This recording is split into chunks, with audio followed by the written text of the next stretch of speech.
भारत माता की। असम सरकार के मंत्री, सांसद और विधायकगण, विभिन्न काउंसिल के प्रमुख और मेरे प्यारे भाई और बहनों, अपना लोग সকলোকে মোরে আন্তরিক শুভেচ্ছা জ্ঞাপন করিল।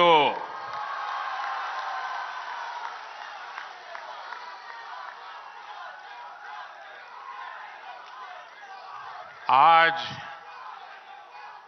मुझे एक बार फिर मां कामाख्या के आशीर्वाद से असम के विकास से जुड़े प्रोजेक्ट्स आपको सौंपने का सौभाग्य मिला है। थोड़ी देर पहले यहां 11,000 करोड़ रुपयों के प्रोजेक्ट का शिलान्यास और लोकार्पण हुआ है। ये सारे प्रोजेक्ट असम और नॉर्थ ईस्ट के साथ ही दक्षिण एशिया के दूसरे देशों के साथ इस क्षेत्र की कनेक्टिविटी को और मजबूत करेंगे। ये प्रोजेक्ट असम में टूरिज्म सेक्टर में नए रोजगार पैदा करेंगे और स्पोर्टिंग टैलेंट को भी नए अवसर देंगे। ये मेडिकल एजुकेशन और हेल्थ केयर सेक्टर में भी असम की भूमिका का विस्तार करेंगे। मैं असम के नॉर्थ ईस्ट के अपने सभी परिवारजनों को इन परियोजनाओं के लिए बहुत बहुत बधाई देता हूं।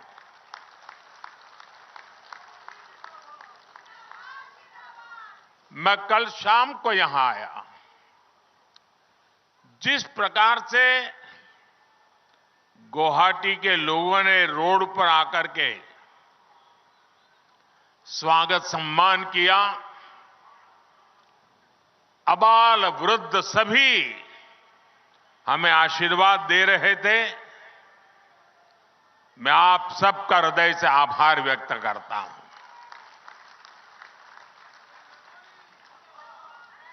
मैंने टीवी पर देखा कि आप लोगों ने लाखों दीप जलाए।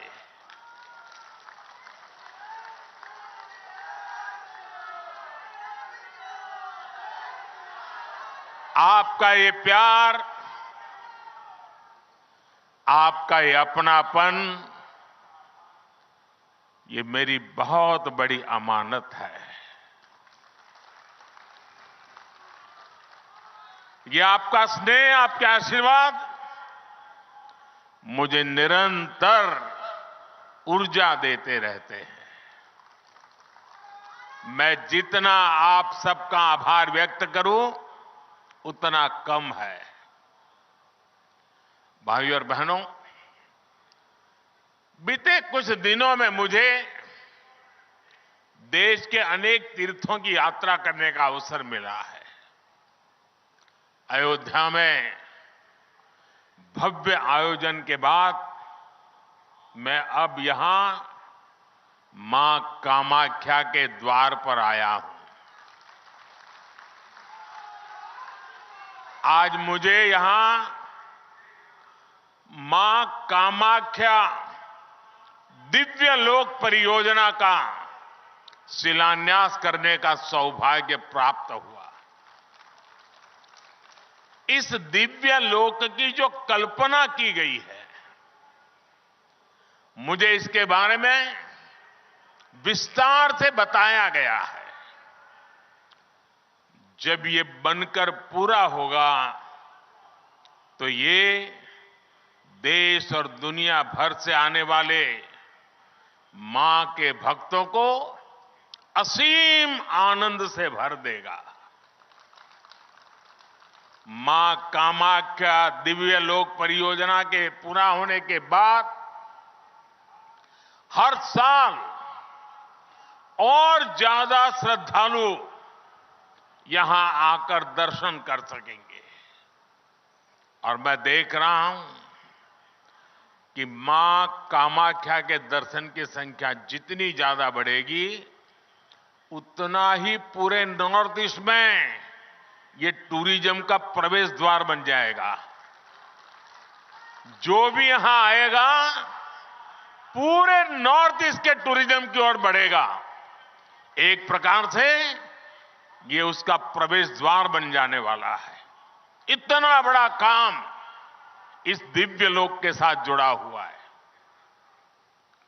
मैं हिम्मता जी और उनकी सरकार की इस शानदार प्रोजेक्ट के लिए सराहना करता हूं।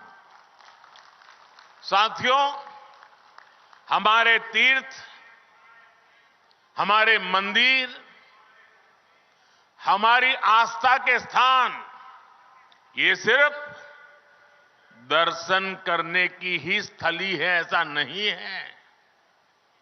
ये हजारों वर्षों की हमारी सभ्यता की यात्रा की अमिट निशानियां हैं। भारत ने हर संकट का सामना करते हुए कैसे खुद को अटल रखा, ये उसकी साक्षी है। हमने देखा है कि एक समय में जो सभ्यताएं बहुत समृद्ध हुआ करती थी, आज उनके खंडहर ही बचे हैं।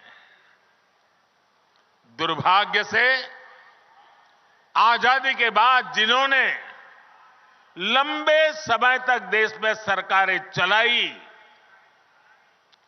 वो भी आस्था के इन पवित्र स्थानों का महत्व समझ नहीं पाए।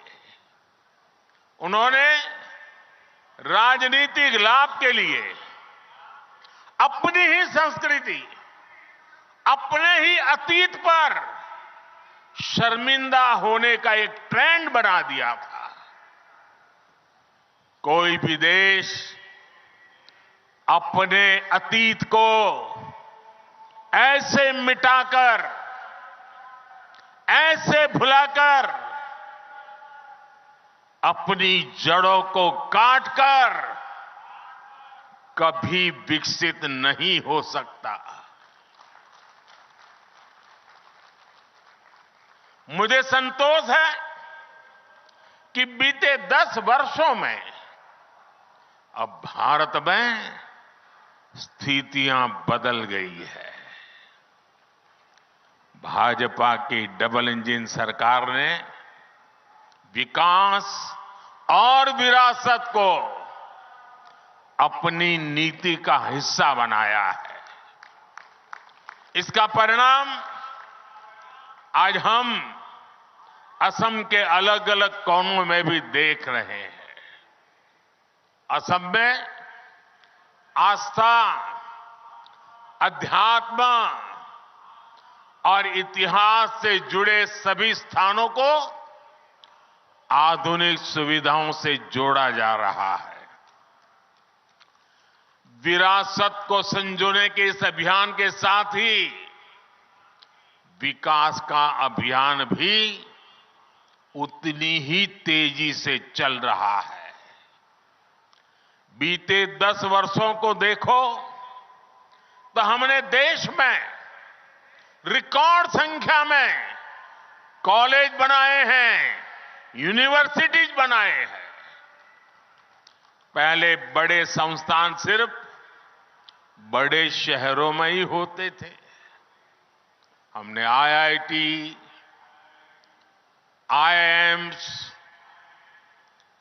आईआईएम जैसे संस्थानों को उसका नेटवर्क पूरे देश में फैलाया है। बीते 10 वर्षों के दौरान देश में मेडिकल कॉलेज की संख्या करीब करीब डबल हो चुकी है। असम में भी भाजपा सरकार से पहले 6 मेडिकल कॉलेज थे, आज 12 मेडिकल कॉलेज है। असम आज नॉर्थ ईस्ट में कैंसर के इलाज का एक बहुत बड़ा केंद्र बन रहा है। साथियों, देशवासियों का जीवन आसान हो, ये हमारी सरकार की प्राथमिकता रही है। हमने 4 करोड़ से अधिक गरीब परिवारों के पक्के घर बनाए हैं। हमने घर घर पानी, घर घर बिजली पहुंचाने का अभियान भी चलाया है। उज्ज्वला योजना ने आज असम की लाखों बहनों बेटियों को धुएं से मुक्ति दी है। स्वच्छ भारत अभियान के तहत बने शौचालयों ने असम की लाखों बहनों बेटियों की गरिमा की रक्षा की है। साथियों, विकास और विरासत पर हमारे इस फोकस का सीधा लाभ देश के नौजवानों को हुआ है। आज देश में पर्यटन और तीर्थ यात्रा को लेकर उत्साह बढ़ रहा है। काशी कॉरिडोर बनने के बाद वहां रिकॉर्ड संख्या में श्रद्धालु पहुंच रहे हैं। बीते 1 वर्ष में 8.5 करोड़ लोग काशी गए। 5 करोड़ से अधिक लोगों ने उज्जैन में महाकाल महालोक के दर्शन किए। 19 लाख से अधिक लोगों ने केदार धाम की यात्रा की है। अयोध्या धाम में प्राण प्रतिष्ठा को अभी कुछ ही दिन हुए हैं। 12 दिन में ही अयोध्या में 24 लाख से ज्यादा लोग दर्शन कर चुके हैं। मां कामाख्या दिव्य लोक बनने के बाद यहां भी हम ऐसा ही दृश्य देखने वाले हैं। साथियों, जब तीर्थ यात्री आते हैं, श्रद्धालु आते हैं, तब गरीब से गरीब भी कमाता है।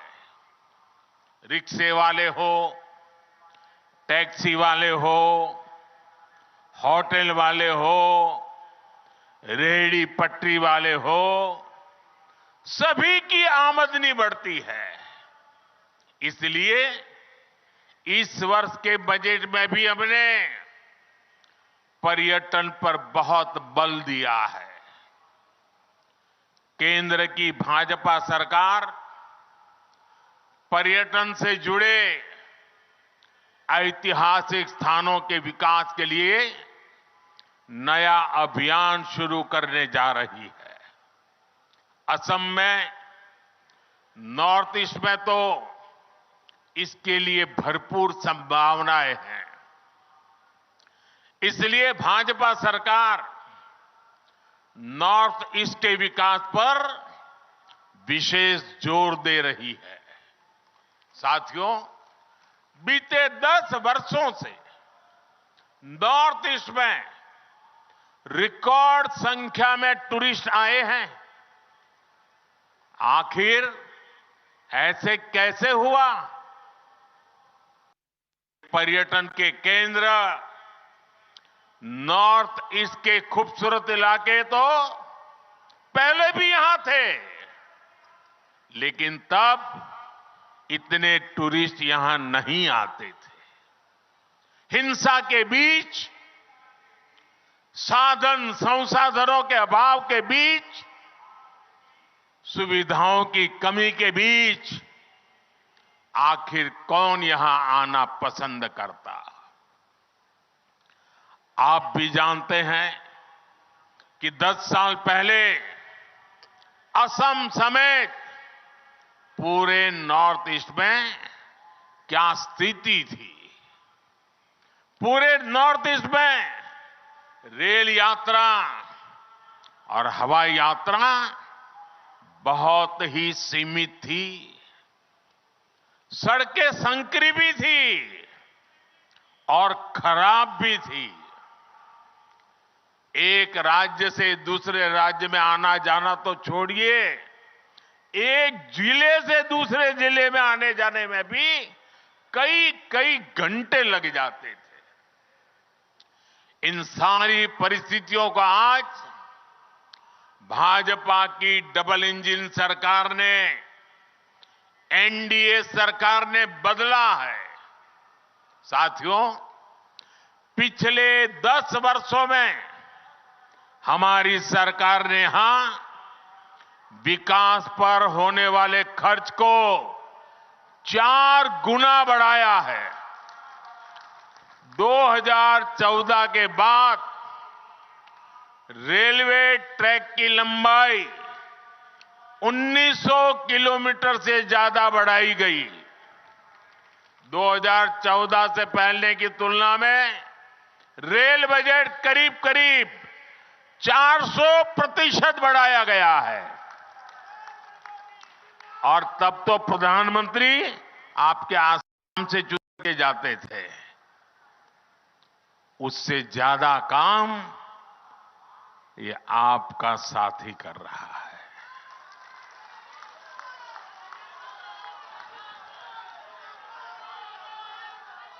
दो 2014 तक यहां सिर्फ 10,000 किलोमीटर नेशनल हाईवे हुआ करते थे।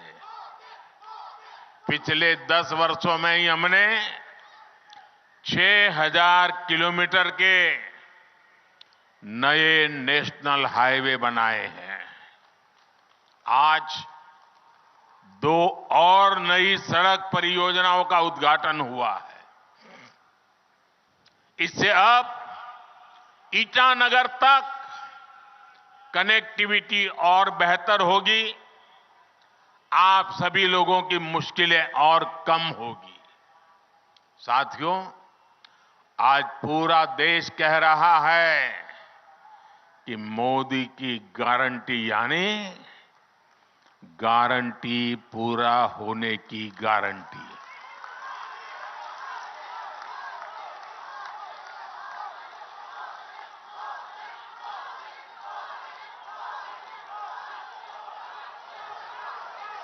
मैंने गरीबों को, महिलाओं को, युवा और किसान को मूल सुविधा देने की गारंटी दी है। आज इनमें से अधिकतर गारंटियां पूरी हो रही है। हमने विकसित भारत संकल्प यात्रा के दौरान भी देखा है, जो भी सरकारी योजनाओं से वंचित थे उन तक पहुंचने के लिए मोदी की गारंटी वाली गाड़ी पहुंची है। पूरे देश में करीब करीब 20 करोड़ लोग सीधे तौर पर विकसित भारत संकल्प यात्रा में शामिल हुए हैं। बड़ी संख्या में असम के लोगों को भी इस यात्रा का लाभ मिला है। साथियों, भाजपा की डबल इंजन सरकार हर लाभार्थी तक पहुंचने के लिए प्रतिबद्ध है। हमारा लक्ष्य हर नागरिक का जीवन आसान बनाने का है। यही फोकस 3 दिन पहले जो बजट आया है उसमें भी दिखता है। बजट में सरकार ने इंफ्रास्ट्रक्चर पर 11 लाख करोड़ रुपए खर्च करने का संकल्प लिया है। ये कितनी बड़ी राशि है, इसका अनुमान एक और आंकड़े से लगाया जा सकता है। 2014 से पहले के 10 वर्षों में, यह आंकड़ा याद रखना मेरे आसाम के भाई बहन, 2014 के पहले 10 वर्षों में कुल 12 लाख करोड़ रुपए इंफ्रास्ट्रक्चर का बजट रहा। 10 साल में 12 लाख करोड़, यानी जितना पहले की केंद्र सरकार ने अपने 10 साल में खर्च किया था, करीब करीब उतनी राशि हमारी सरकार अगले 1 साल में खर्च करने जा रही है।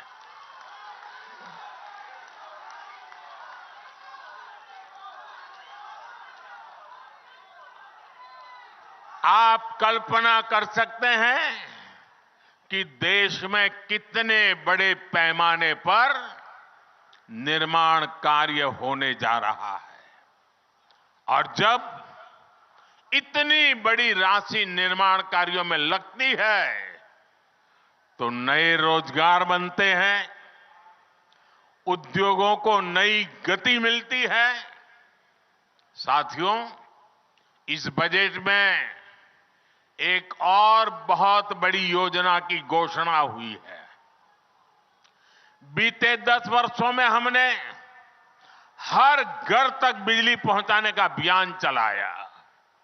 अब हम बिजली का बिल, आसाम के भाइयों बहनों और देशवासी भी, मैं बहुत महत्वपूर्ण काम आपके सामने रख रहा हूं।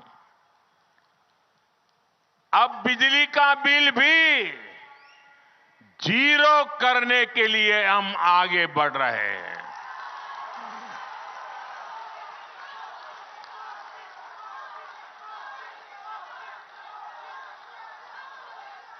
बजट में सरकार ने रूफटॉप सोलर की बहुत बड़ी योजना का ऐलान किया है।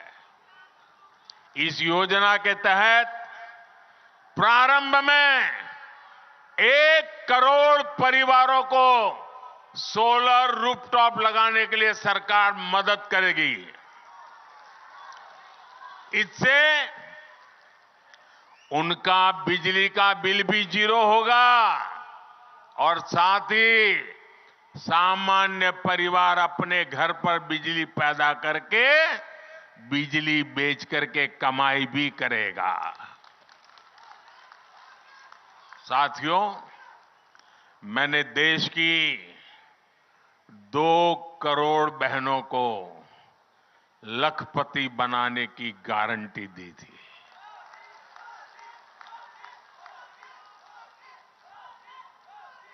बीते वर्षों में जब मैंने हिसाब किताब लगाना शुरू किया तो मुझे प्राथमिक जो जानकारी मिली है, अब तक हम 1 करोड़ बहनें लखपति दीदी बन चुकी है। हमारे देश में सेल्फ हेल्प ग्रुप में काम करने वाली 1 करोड़ बहनें जब लखपति दीदी बनती है ना, तो नीचे धरती कितनी बदल जाती है दोस्तों। अब इस बजट में हमने लखपति दीदी बनाने के लक्ष्य को और बढ़ा दिया है। अब 2 करोड़ के बजाय 3 करोड़ बहनों को लखपति दीदी बनाया जाएगा। इसका लाभ असम की मेरी हजारों लाखों बहनों को भी जरूर होने वाला है। यहां स्वयं सहायता समूह से जुड़ी सभी बहनों के लिए अवसर ही अवसर आने वाले हैं, और इतनी बड़ी माताएं बहनें यहां आई है, जरूर उसमें भी मेरी लखपति दीदी आई ही होगी। हमारी सरकार इस बजट में आंगनवाड़ी और आशा बहनों को भी अब आयुष्मान योजना के दायरे में ले आई है। इससे उन्हें भी अब 5 लाख रुपया तक के मुफ्त इलाज की सुविधा मिल गई है। जब बहनों बेटियों का जीवन आसान बनाने वाली सरकार हो, संवेदनशीलता से काम होता है। भाइयों और बहनों, मोदी जो गारंटी देता है ना, उसे पूरा करने के लिए दिन रात एक करने का हौसला भी रखता है। इसलिए आज नॉर्थ ईस्ट को मोदी की गारंटी पर भरोसा है।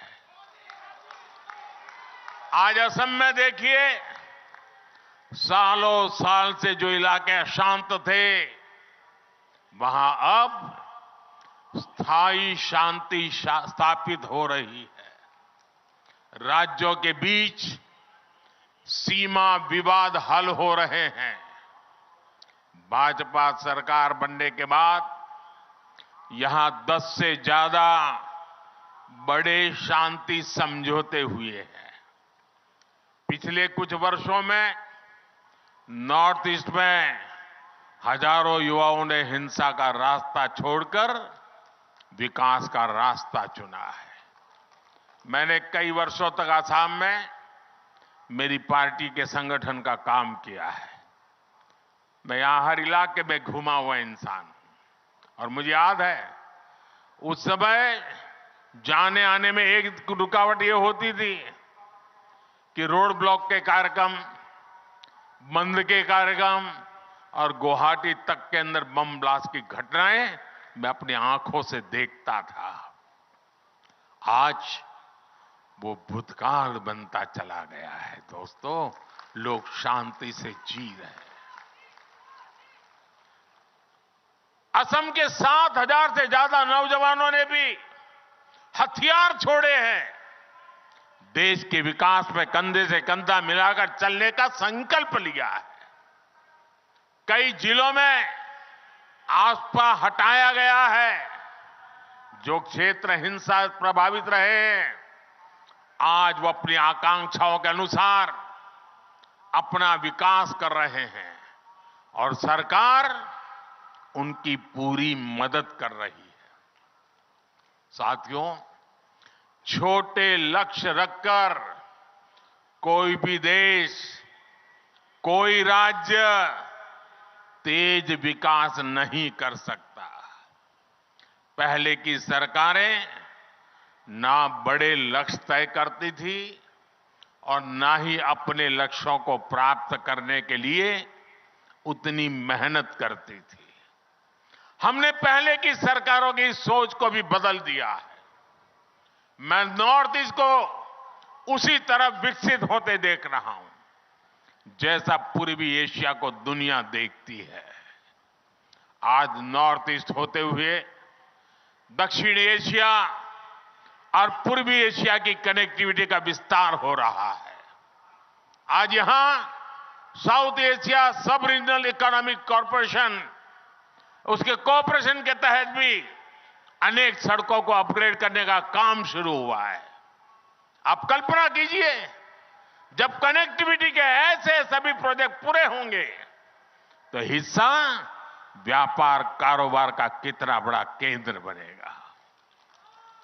मैं जानता हूं कि असम के नॉर्थ ईस्ट के हर युवा का भी यही सपना है कि वो भी पूर्वी एशिया जैसा विकास यहां देखे। मैं असम के नॉर्थ ईस्ट के हर युवा को बताना चाहता हूं, मेरे युवा साथियों, आपका सपना मोदी का संकल्प है।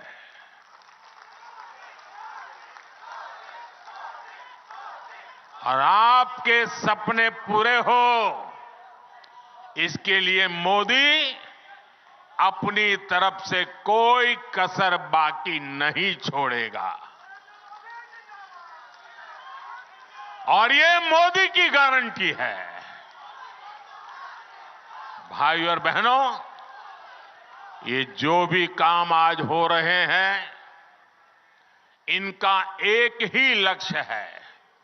लक्ष्य है भारत और भारतीयों का सुखी और समृद्ध जीवन। लक्ष्य है भारत को दुनिया की तीसरी बड़ी आर्थिक ताकत बनाने का। लक्ष्य है 2047 तक भारत को विकसित राष्ट्र बनाने का। इसमें असम की, नॉर्थ ईस्ट की बहुत बड़ी भूमिका है। एक बार फिर आप सभी को इन विकास परियोजना की बहुत बहुत बधाई। और अब तो मां कामाख्या के आशीर्वाद बहुत बढ़ने वाले हैं, बहुत बढ़ने वाले हैं। और इसलिए मैं भव्य दिव्य असम की तस्वीर साकार होती देख रहा हूं। साथियों, आपके सपने पूरे होंगे, ये हम अपनी आंखों से देखेंगे, मैं आपको विश्वास दिलाता हूं। फिर एक बार आप सबका बहुत बहुत धन्यवाद। दोनों हाथ ऊपर करके मेरे साथ बोलिए, भारत माता की, भारत माता की, भारत माता की, भारत माता की। बहुत बहुत धन्यवाद।